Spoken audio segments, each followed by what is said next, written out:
Thank you for being here today. Thank you for offering your professional careers to service of your country. And thank you to all your family members that are here with you today. I know that Senate nomination hearings are sometimes not fun, but I hope that you are incredibly proud of your family members that are sitting here and answering questions. They're not easy questions all the time, but we are asking them to take on very, very important roles, and we're certainly glad for their service and the families that support them. So thank you so much. One of the things that has troubled me deeply over the last few years is that we haven't had a functioning efficiently, well, I should say efficiently or functioning at all, NLRB. And so I think it's incredibly important that we're moving in that direction. There's a huge decision backlog right now. I think in 1 year from 23 to 24, we went up 46% in the backlog, which is not good for the American worker and certainly not good for President Trump's America First agenda and supporting workers. And I am hopeful that this hearing today gets us one step closer to an efficient NLRB. And that said, I will turn to some nominees here. I'll begin with Mr. Murphy. I'm incredibly concerned, as I said, about productivity and decision delays at the board. I note 47 years of experience. Under your previous leadership, you had reduced number of cases and the median age of cases pending by more than 50%. I am told that you have publicly said one of the reasons you want to do this is to help with the backlog. I'm a former judge and had a firm belief that efficiency of courts, and obviously it's a different body, but efficiency has just as much to do with having a successful process as does the substantive work. Both are equally important. And if one does not exist, it is like you are not offering any type of justice or resolution to complaints. And so I am grateful to you for coming out of retirement, not just for serving, but for saying, I'll keep doing this in order to right a wrong. I truly believe it's a wrong to have such a backlog of cases.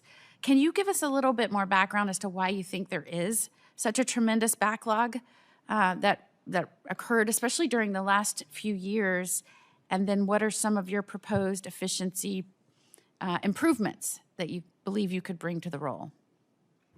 Thank you, Senator. We discussed this a little bit earlier prior to your arrival, but there are multiple reasons, I think, for the backlog. The most recent one, obviously, being the lack of a quorum since January of this year.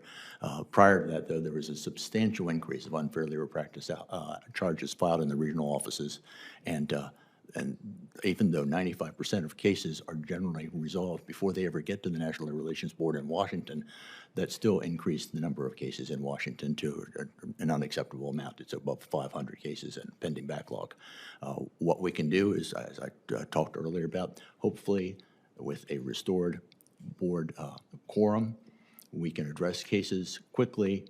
The low-hanging fruit, there are any number of cases out there that can be resolved unanimously by a 3-member panel without any partisan disagreements.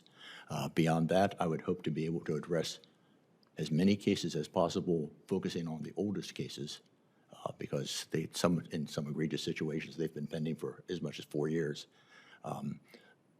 The personnel is there. I mean, at the agency, we've got very, very good people, but they have to have the direction, the common direction of the board, from the board members as to which cases to address, and they will commit, I guarantee you they will commit to handling them as quickly as possible. And how quickly do you think you'll be able to, the board will be able to start making progress on that backlog? I'd like to start on day one, but that's a little bit ambitious, but believe me, would be my primary objective. Now, I'm just one of 3 board members, but it would be my primary objective. Any thoughts, Mr. Mayor? Thank you, Senator. 2 thoughts. First of all, I've never been on the board side. I've never worked for the board, so it's kind of a black hole for me.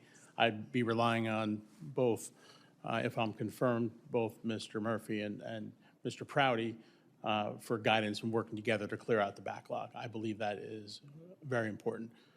The other thing I'll just note for you is, I think one of the issues for the backlog, that a lot of cases over the last few years that could have settled hadn't settled because the environment and in the regions was not conducive to settlement. Acting General Counsel Cowan, when he arrived, issued a number of memos, one of which encouraged settlement and removed some of the barriers to settlement. So I'm hoping that will also help clear out the backlog. Thank you.